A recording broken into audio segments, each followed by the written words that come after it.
बहुत समय पहले की बात है। माधवपुर नामक गांव में एक गरीब किसान अपनी बूढ़ी अम्मा के साथ रहा करता था। उसके पास एक छोटी सी जमीन थी जो कि बंजर हो चुकी थी। फिर भी वह दिन रात उस पर मेहनत करता था। मोहन बहुत ही मेहनती और ईमानदार था। वह एक आत्मविश्वास से भरा हुआ व्यक्ति था जिसे न हालातों से डर लगता था न ही लोगों की बातों से।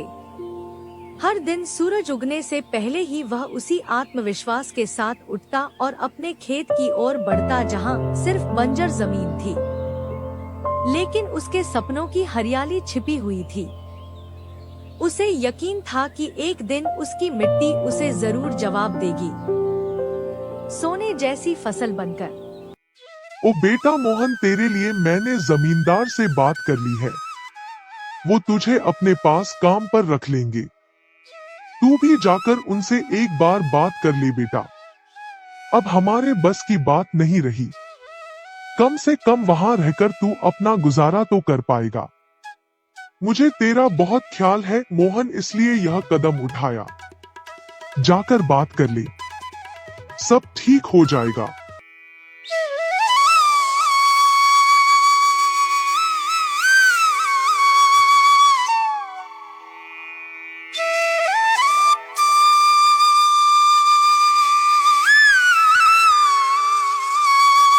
अम्मा, तुमने क्यों बात की वहाँ?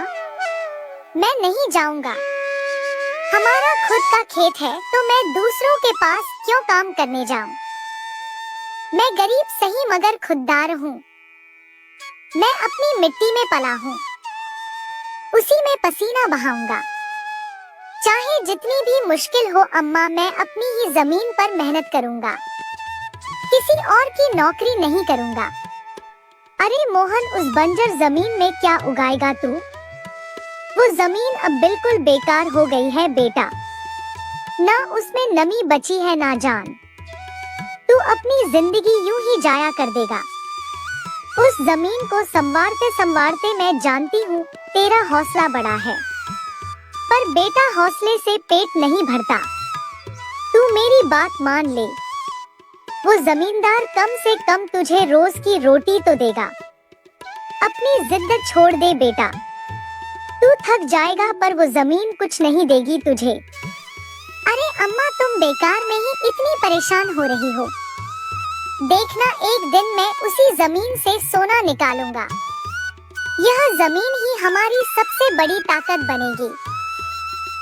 मोहन खेत में काम कर ही रहा था कि तभी वहाँ पर एक आदमी आकर बोला, अरे मोहन भैया, आपको भी मानना पड़ेगा। आप फिर से इस बंजर जमीन पर मेहनत कर रहे हैं। अरे मंगेश भैया, अब क्या करें? जमीन हमसे ज्यादा मेहनत करवा रही है, पर क्या करें? धरती तो माँ समान होती है। जैसा वह चाहे वैसा ही करना पड़ता है।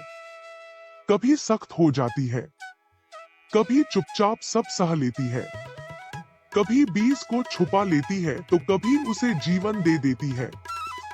हम तो बस उसके बच्चे हैं जो उसके हर रंग को अपनाना जानते हैं। थक तो जाते हैं भैया, पर जब मिट्टी की खुशबू आती है ना तो सारी थकान उतर जाती है। उम्मीद है यह माँ हमें खाली हाथ नहीं लौटाएगी। बस थोड़ा और सब्र, थोड़ा और विश्वास। आप जैसा मूर्ख तो मैंने आज तक नहीं देखा भैया। क्या सोचते हो आप? दुनिया कहां से कहां पहुंच गई, और आप अब भी उसी बंजर जमीन से उम्मीद लगाए बैठे हैं।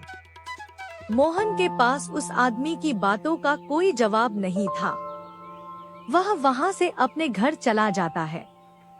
जब दोपहर को मोहन थक हार कर घर पहुंचता है तो देखता है कि माँ बुझे हुए चूल्हे के पास चुपचाप बैठी है। क्या हुआ अम्मा? तुम ऐसे क्यों बैठी हो? खाना क्यों नहीं बनाया? क्या बात है? बेटा, चूल्हा जलाने के लिए लकड़ियाँ नहीं है, इसीलिए चूल्हा कैसे जलेगा? बस इतनी सी बात है अम्मा। मैं अभी जाकर ले आता हूँ लकड़ियाँ। मोहन लकड़ियाँ लाने जंगल चला